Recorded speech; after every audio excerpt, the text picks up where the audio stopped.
میں عرض کر رہا ہوں کہ زمانے کی کروٹوں کے ساتھ ادب بھی کروٹیں بدلتا رہتا ہے۔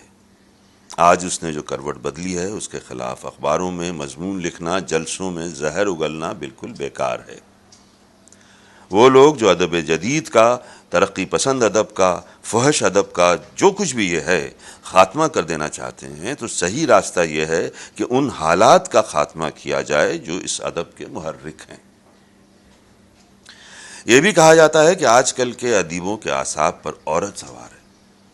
سچ تو یہ ہے کہ حبوط آدم سے لے کر اب تک ہر مرد کے اعصاب پر عورت سوار رہی ہے، اور کیوں نہ رہے؟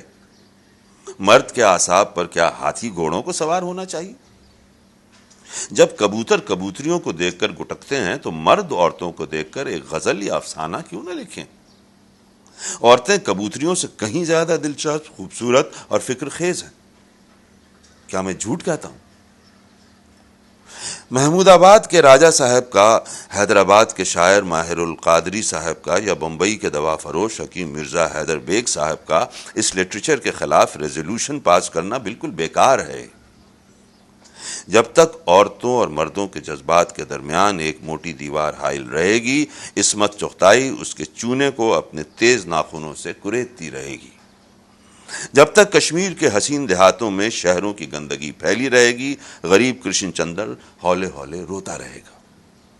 جب تک انسانوں میں اور خاص طور پر سعادت حسن منٹو میں کمزوریاں موجود ہیں، وہ خوردبین سے دیکھ دیکھ کر باہر نکالتا اور دوسروں کو دکھاتا رہے گا۔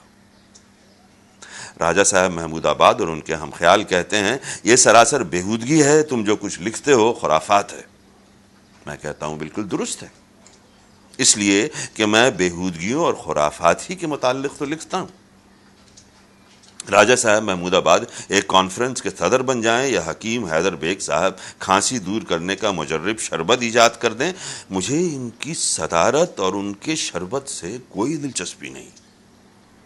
البتہ جب میں ٹرین میں بیٹھا بیٹھا اپنا نیا خریدا ہوا قیمتی پین نکالتا ہوں، صرف اس غرض سے کہ لوگ دیکھیں اور مروب ہوں، تو مجھے اپنا سفلا پن بہت دلچسپ معلوم ہوتا ہے۔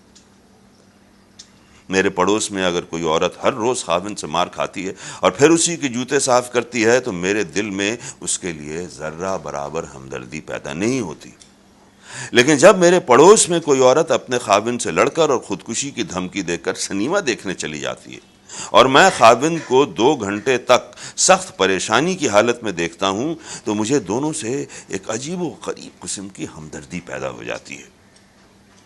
کسی لڑکے کو لڑکی سے عشق ہو جائے تو میں اسے زکام کے برابر بھی اہمیت نہیں دیتا، مگر وہ لڑکا میری توجہ کو ضرور کھینچے گا جو ظاہر کرے کہ اس پر سینکڑوں لڑکیاں جان دیتی ہیں، لیکن در حقیقت وہ محبت کا اتنا ہی بھوکا ہے جتنا بنگال کا فاقہ زدہ باشندہ۔ اس بظاہر کامیاب عاشق کی رنگین باتوں میں جو ٹریجڈی سسکیاں بھرتی ہوگی، اس کو میں اپنے دل کے کانوں سے سنوں گا اور دوسروں کو سناؤں گا۔ چکی پیسنے والی عورت جو دن بھر کام کرتی ہے اور رات کو اطمینان سے سو جاتی ہے، میرے افسانوں کی ہیروئن نہیں ہو سکتی۔ میری ہیروئن چکلے کی ایک ٹکیائی رنڈی ہو سکتی ہے جو رات کو جاگتی ہے اور دن کو سوتے میں کبھی کبھی یہ ڈراؤنا خواب دیکھ کر اٹھ بیٹھتی ہے کہ بڑھاپا اس کے دروازے پر دستک دینے آیا ہے۔ اس کے بھاری بھارے پپوٹے جن پر برسوں کی اڑی ہوئی نیندیں منجمد ہو گئی ہیں، میرے افسانے کا موضوع بن سکتے ہیں۔ اس کی غلاظت، اس کی بیماریاں، اس کا چڑچڑا پن، اس کی گالیاں، یہ سب مجھے بھاتی ہیں۔ میں ان کے متعلق لکھتا ہوں اور گھریلو عورتوں کی شستہ کلامیاں، ان کی صحت اور ان کی نفاست پسندی کو نظر انداز کر جاتا ہوں۔ اعتراض کیا جاتا ہے کہ نئے لکھنے والوں نے عورت اور مرد کے جنسی تعلقات کو ہی اپنا موضوع بنا لیا ہے۔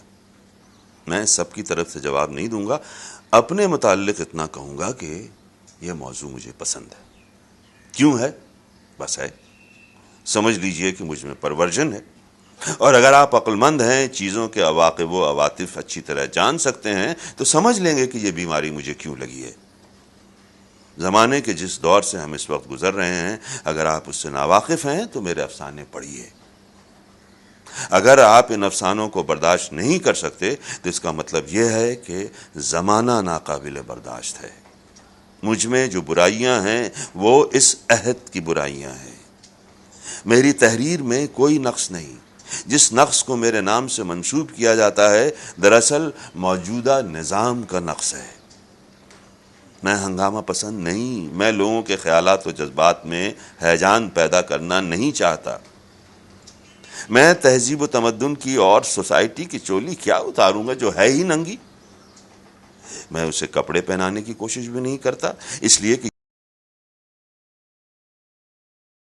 لوگ مجھے سیاہ قلم کہتے ہیں، لیکن میں تختہ سیاہ پر کالی چاک سے نہیں لکھتا، سفید چاک استعمال کرتا ہوں کہ تختہ سیاہ کی سیاہی اور بھی زیادہ نمایاں ہو جائے۔